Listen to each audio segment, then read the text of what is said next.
Hello दोस्तों, welcome back to Finvest. Finvest पर आप सभी का स्वागत है। दोस्तों, अमेरिका ने जब अपने डोमेस्टिक इंडस्ट्रीज को प्रोटेक्ट करने के लिए हाई टैरिफ्स लगाए तो उनका प्लान सिंपल था कि इंपोर्टेड गुड्स को महंगा बना दो ताकि लोग क्या करें, लोकल चीजों पर फोकस करें। यानी कि जिस तरीके से इंडिया में चल रहा था जब कोरोना वायरस नहीं आया था उससे पहले, राइट। सभी लोगों को पता है कि चाइनीज चीजों को बैन करो, चाइनीज चीजों को इस्तेमाल कम करो। उसके बाद हमारी गवर्नमेंट जो है, गवर्नमेंट ऑफ इंडिया, उन्होंने क्या किया कि made in India, make in India ऐसी चीजें लेके आए, ऐसी स्कीम्स लेके आए, जिसके थ्रू क्या हो गया, हमारे लिए एक ऐसा प्लेटफॉर्म बन गया जहां से हम हमारी जो इंडियन ब्रांड की या फिर इंडियन मेड, ठीक है, राइट, इंडियन मेड जो चीजें हैं जो भारत में बनाई गई है, उनको हम क्या कर सके, यूज कर सके। ऐसी कुछ चीजें जो है इम्प्लीमेंट करी गई। इसी वजह से क्या हो गया, हमने भी जो है उस वक्त टैरिफ्स ज्यादा लगाए थे बाकी देशों पे, राइट। बाकी जो कंट्रीज है उन पे, जैसे कि चाइनीज पे, चाइना पे या फिर यूएस पे। हालांकि यूएस पे हम डायरेक्टली ऐसा कुछ नहीं करते, लेकिन फिर भी यूएस पे जो है वो टैरिफ्स ज्यादा थे। लेकिन अब उसके जवाब में जो अभी के जो फॉर्मर प्रेसिडेंट है यूएसए के, उन्होंने क्या किया है, फिर से टैरिफ्स लगा दिए हैं। अभी टैरिफ्स क्या होते हैं, देखिए, एक देश जो है वो क्या करता है, इंपोर्ट भी करता है और एक्सपोर्ट भी करता है, राइट। तो इसके बारे में थोड़ा सा हम आगे देखते हैं। पहले इंट्रोडक्शन का पार्ट देख लेते हैं और उसके बाद जो है क्या करते हैं, इसके ऊपर आ जाते हैं, ठीक है। देखिए, जो भी लोकल चीजें हैं उनको प्रमोट करने के लिए या फिर उनको ही ज्यादा से ज्यादा यूज करने के लिए इन्होंने क्या किया है, अभी इस पे एक टैरिफ बढ़ा दिया। लेकिन क्या ये स्ट्रेटेजी सही रही या फिर इसने अमेरिका के ही इकोनॉमी को नुकसान पहुंचाया, इसके बारे में आज हम बात करेंगे, ठीक है। आज हम बात बेसिकली किस चीज पे करने वाले हैं, how tariffs backfired on America, simple language में, लॉजिकल तरीके से, ठीक है। तो सबसे पहले समझते हैं टैरिफ्स क्या होते हैं, राइट। हमने ट्रैफिक्स का नाम सुना है, हालांकि यहाँ तक कि टैरिफ्स का भी नाम सुना है, लेकिन ये टैरिफ जो है वो हर जगह पे नई नई तरीके से यूज होता है, राइट। अब ये टैरिफ्स क्या होता है, सबसे पहले ये समझना जरूरी है कि टैरिफ्स होते क्या है। टैरिफ एक टैक्स होता है जो किसी फॉरेन प्रोडक्ट पर लगाया जाता है, जिसपे मैं बताया था आपको कि एक कंट्री क्या करता है, इंपोर्ट भी करता है और उसके साथ साथ एक्सपोर्ट भी करता है। अब जब वो इंपोर्ट करता है तो वो क्या करता है, जो एक्सपोर्टर कंट्री है जहां से उनके पास गुड्स आ रहा है, मान के चलिए इंडिया है, इंडिया के पास अ, अपने पड़ोसी देश चाइना से कुछ प्रोडक्ट आ रहा है, तो वो क्या करेंगे, उसके ऊपर एक टैक्स लगाएंगे जिसको कि कहते हैं टैरिफ, राइट। अब वो टैरिफ हम अलग लगाते हैं, वो अलग लगाते हैं उनके देश के लिए, और ये सब चीजें इंपोर्टर्स के लिए होती है, राइट। जो सॉरी जो इंपोर्ट करता है वो क्या करता है, उस टैरिफ को जो है इंप्लीमेंट करता है, राइट। लेकिन इंप्लीमेंट किस पे हो जाता है, जो उस कंट्री को एक्सपोर्ट कर रहा है उसके ऊपर। समझ गए यहां तक सब। देखिए, मान लीजिए अगर चाइना से टीवी प्रोडक्ट इंपोर्ट कर रहे हो आप और उस पे 20% का टैरिफ लगता है, तो वो टीवी महंगा हो जाता है, राइट। इससे अमेरिकन टीवी मेकर्स को बेनिफिट मिलता है क्योंकि उनका प्रोडक्ट रिलेटिवली सस्ता लगता है। अब यहाँ पे मैंने क्या किया है, दो एग्जांपल्स लिए।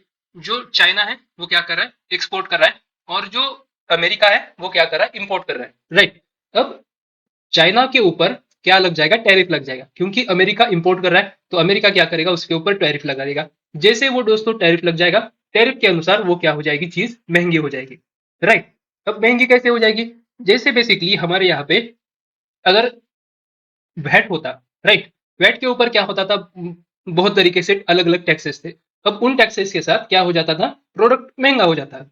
लेकिन हमने क्या किया, सब जगह पे एक ही तरीके से टैक्स ले आके एक ही टैक्स बना दिया, राइट। अब ये जीएसटी जो 18% रफली होता है, वो अगर हमने ऐसा कर दिया कि उसको 30% तक लेके गए, राइट, तो क्या हो जाएगा, कहीं ना कहीं पे अगेन जो है प्रोडक्ट्स महंगे लग जाएंगे। सेम उसी तरीके से यहाँ पे जैसे टैरिफ इंक्रीज हो गया है, उसी तरीके से यहाँ पे क्या हो रहा है, ये रिलेटिवली वो जो प्रोडक्ट एक्सपोर्टर है उसका जो प्रोडक्ट है वो उस कंट्री में महंगा हो जाएगा, और जो महंगा प्रोडक्ट है वो कोई खरीदेगा नहीं। तो रिलेटिव सी चीज है कि वहां पे जो है अमेरिका का प्रोडक्ट जो है या फिर जो भी होम कंट्री है, डोमेस्टिक कंट्री है, उसका जो प्रोडक्ट है, डोमेस्टिक प्रोडक्ट जो है वो क्या हो जाएगा, रिलेटिवली सस्ता हो जाएगा, राइट। लेकिन कहानी यहीं पे खत्म नहीं होती है। टैरिफ्स का अमेरिका का प्लान क्या था, उसको एक बार देख लेते हैं। डोनाल्ड ट्रंप के टाइम पर अमेरिका ने कई सारे चाइनीज प्रोडक्ट्स पर हेवी टैरिफ लगाए थे, जैसे कि स्टील हो गया, एल्यूमिनियम हो गया, इलेक्ट्रॉनिक्स हो गया, एक्सेट्रा। उनका कहना था कि अमेरिकन इंडस्ट्रीज को प्रोटेक्ट करना है, साथ ही साथ ट्रेड डेफिसिट कम करना है और चाइना को फेयर ट्रेड के लिए फोर्स करना है, राइट। चाइना की खासियत क्या है, कम रेट में बेचो और बल्क में बेचो। सेम उसी चीज को काटने के लिए कहीं ना कहीं पे ये टैरिफ उन्होंने लगाए थे। प्लान थ्योरेटिकली सही लगता था, पर जब ग्राउंड रियलिटी आई तो कुछ और ही निकला। अब देखिए हाउ टेरिफ्स बैकफायर, टेरिफ्स कैसे बैकफायर हो गए। तो उसके लिए सबसे पहले समझना पड़ेगा हमें ये पूरा का पूरा चेन। अब इसमें मैन्युफैक्चरिंग कॉस्ट पहले तो बढ़ जाएगी, राइट, मैन्युफैक्चरिंग कॉस्ट बढ़ गई, राइट। जब इंपोर्टेड रॉ मटेरियल पर टैरिफ लगा तो उनका प्राइस बढ़ गया, बराबर। अब समझ के चलिए कि मुझे एक लैपटॉप बनाने का है, तो उसके लिए जो रॉ मटेरियल लगता है वो, अब मैं इंडिया में हूँ तो इंडिया में मुझे अगर ये सब चीजें बनानी है तो ये जो रॉ मटेरियल होता है समझ के चलिए चाइना से लगता है, ताइवान से लगता है, राइट। तो इनसे मैं मंगाऊंगा तो उसके ऊपर जो टैरिफ होगा उसकी वजह से वो क्या हो जाएगा, उसका प्राइस इंक्रीज हो जाएगा, जिसकी वजह से ये ये प्राइसेस बढ़ने की वजह से अमेरिकन फैक्ट्रीज की कॉस्ट ऑफ प्रोडक्शन भी बढ़ गई, राइट। मतलब अगर एक अमेरिकन कार कंपनी चाइना से स्टील लेती थी तो स्टील महंगा होने से कार भी महंगी हो गई, समझ गए। मतलब ये वाइस वर्सा है, राइट। ये ऐसा है तो ये भी ऐसा है, ये कम हो गया तो ये भी कम हो गया, इसके ऊपर का अगर टैरिफ कम हो गया तो यहाँ से भी कॉस्ट जो है वो कम हो जाएगी और प्रोडक्ट जो है सस्ता हो जाएगा, समझ गए। अब इसमें कंज्यूमर का नुकसान है, टैरिफ्स का अल्टीमेट बर्डन कंज्यूमर पे ही है, क्योंकि जब इंपोर्टेड प्रोडक्ट्स महंगे होते हैं तो उनकी जगह लोकल चीजें भी अपना दाम बढ़ा देती है, राइट। रिजल्ट क्या आता है, अमेरिकन लोगों को ज्यादा पैसा खर्चा करना पड़ा, electronics, cars, house hold goods, सब कुछ महंगा हो गया था दोस्तों, राइट। ये तो बात हो गई पहले की। अब रिटेलिएशन बाय चाइना, क्या हो गया, चाइना ने भी जवाब देते हुए कहा कि उन्होंने भी अमेरिकन प्रोडक्ट्स पर टैरिफ लगा दिए, जैसे सोयाबीन हो गया, विस्कीज हो गया, एक्सेट्रा। जो कुछ भी अमेरिकन एक्सपोर्ट करते थे चाइना को, वो उन्होंने क्या किया, उसके ऊपर भी टैक्स लगा दिया, टैरिफ लगा दिया। अमेरिकन फार्मर्स को बड़ा नुकसान हुआ, एक्सपोर्ट भी गिर गया और कई लोगों का बिजनेस भी बंद हो गया, राइट। अब इसके रियल लाइफ इंपैक्ट्स क्या है, एक स्टडी के हिसाब से 2018 से 19 में टैरिफ्स की वजह से एवरेज अमेरिकन हाउस होल्ड पर 800 से ज्यादा, $800 से ज्यादा का एक्स्ट्रा बर्डन आ गया था। उसके साथ साथ जनरल मोटर्स जैसे बड़ी कंपनीज ने कहा कि उनकी कॉस्ट भी बढ़ गई है और उनको कुछ प्लांट्स बंद करने पड़े। स्टॉक मार्केट भी रिएक्ट करता रहा, अनसर्टेनिटी बढ़ने लगी और इन्वेस्टर्स को लॉस भी होने लगा। अब इसकी वजह से पॉलिटिकल एंड ग्लोबल रिएक्शंस भी आने लगे, जैसे कि वर्ल्ड ट्रेड ऑर्गेनाइजेशन, जिसे हम डब्ल्यूटीओ के शॉर्ट फॉर्म से भी पहचानते हैं, उसने क्या कहा, कई बार वार्निंग दी कि इस तरह से यूनिलैटरल टैरिफ्स ग्लोबल ट्रेड को डैमेज कर सकते हैं, राइट। लेकिन यूरोप, कनाडा, जापान सब ने कंसर्न दिखाया, ग्लोबल ट्रेड टेंशन बढ़ने लगी। उसके बाद टैरिफ्स का इम्पैक्ट सिर्फ इकोनॉमिक नहीं होता है, राइट। ये सब चीजें सबको पता होनी चाहिए, बल्कि डिप्लोमेटिक रिलेशंस भी इससे अफेक्ट होते हैं।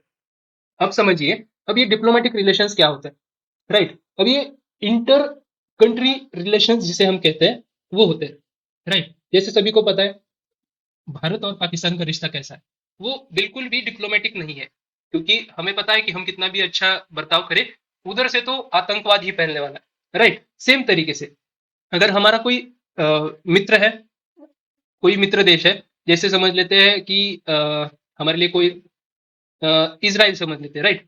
अगर हमारा फ्रेंड कंट्री इजराइल है तो उनके साथ जो हमारे पहले से रिश्ते चले आ रहे हैं वो ट्रेड वॉर के साथ साथ डिप्लोमेटिक भी है, राइट। लेकिन अगर हम ट्रेड वॉर के चक्कर में उसके ऊपर टैरिफ इंक्रीज कर दें तो कहीं ना कहीं क्या हो जाएगा, जो डिप्लोमेटिक रिलेशंस है, राइट, तो वो भी क्या हो जाएंगे, अफेक्ट होते रहेंगे। ये होता है दोस्तों इसका बहुत लंबा इम्पैक्ट। अब क्या किया जा सकता है इसके ऊपर, एक्सपर्ट कहते हैं कि टैरिफ से ज्यादा इफेक्टिव होता है निगोशिएशन और ग्लोबल कोऑपरेशन। अब निगोशिएशन मतलब क्या, कि कहीं ना कहीं पे जो है कम ज्यादा करो, कुछ करो, और उसके साथ साथ ग्लोबल कोऑपरेशन, सहकार से रहो, राइट। हर एक के सम्मति से चलो, वो अच्छा रहता है। ट्रेड वॉर्स के बजाय इन्वेस्टमेंट इन लोकल इनोवेशन और प्रोडक्टिविटी को बूस्ट करना चाहिए, क्योंकि देखिए इंपोर्ट हर एक चीज किसी ना किसी को कुछ ना कुछ तो मांगना पड़ता है बाहर से। ऐसा तो नहीं होता है कि हर एक कंट्री सभी जगह से फुल है, राइट। फुलफिल किसी की भी नीड्स नहीं होती है, समझ के चलिए मुकेश अंबानी भी है, उनकी पूरी की पूरी नीड्स फुलफिल नहीं होती है, राइट। कुछ ना कुछ तो कम ज्यादा होता ही है, पैसा है तो ऐसा नहीं है कि बहुत अच्छा है, कहीं ना कहीं पे जो है कुछ ना कुछ बच जाता है। तो वो जो चीजें बच जाती है वो हमें क्या करनी पड़ती है, बाहर से कहीं ना कहीं से इंपोर्ट करनी पड़ती है। तो ट्रेड वॉर्स के बजाय इन्वेस्टमेंट इन लोकल इनोवेशन, यानी कि लोकल इनोवेशन जो है, जैसे कि हमारी कंट्री में मेक इन इंडिया और मेड इन इंडिया जैसी स्कीम्स लाके हमने क्या कर दिया है, एक एग्जांपल सेट किया है कि हम क्या कर रहे हैं, आपसे प्रोडक्ट ले रहे हैं, रॉ मटेरियल ले रहे हैं और उसके अनुसार हमारे यहाँ पे भी उसका प्रोडक्शन कर रहे हैं। तो इस तरीके से हमारे लोकल इनोवेशंस और प्रोडक्टिविटी, इसमें से हम क्या कर रहे हैं बाद में प्रोडक्टिविटी भी बूस्ट कर रहे हैं। सेम उसी तरीके से एजुकेशन, टेक्नोलॉजी, इंफ्रास्ट्रक्चर, ये लॉन्ग टर्म सॉल्यूशंस में भी हम क्या कर रहे हैं इन्वेस्ट कर रहे हैं। दैट्स व्हाई टैरिफ एक शॉर्ट टर्म फिक्स था, लेकिन उसके लॉन्ग टर्म साइड इफेक्ट्स काफी निगेटिव रहते हैं। जो हमने देखे चीजें उसके ऊपर दोस्तों बहुत सारी चीजें अफेक्ट करती है, राइट। तो दोस्तों अमेरिका ने जब टैरिफ्स लगाए तो सोचा था कि वो अपने इकोनॉमी को बूस्ट करेगा, लेकिन रियलिटी में मैन्युफैक्चरर्स, फार्मर्स, कंज्यूमर्स सबको नुकसान हुआ। टैरिफ का गेम एक डबल एज स्वॉर्ड है, मतलब दो धारी तलवार है। अगर केयरफुली ना खेला जाए तो अपनी ही इकोनॉमी को काट सकता है। तो क्या आपको लगता है टैरिफ सही डिसीजन था या नहीं? कमेंट करके बताइए। अगर आपको ऐसे ही ग्लोबल इकोनॉमी के ब्रेकडाउन्स पसंद है तो चैनल को सब्सक्राइब करना ना भूले। साथ ही साथ दोस्तों अगर आप इस वीडियो पे अभी आए हैं तो लाइक शेयर सब्सक्राइब करना बिल्कुल ना भूले। मिलते हैं नेक्स्ट वीडियो के साथ, तब तक आप बने रहिए फिनवेस्ट के साथ।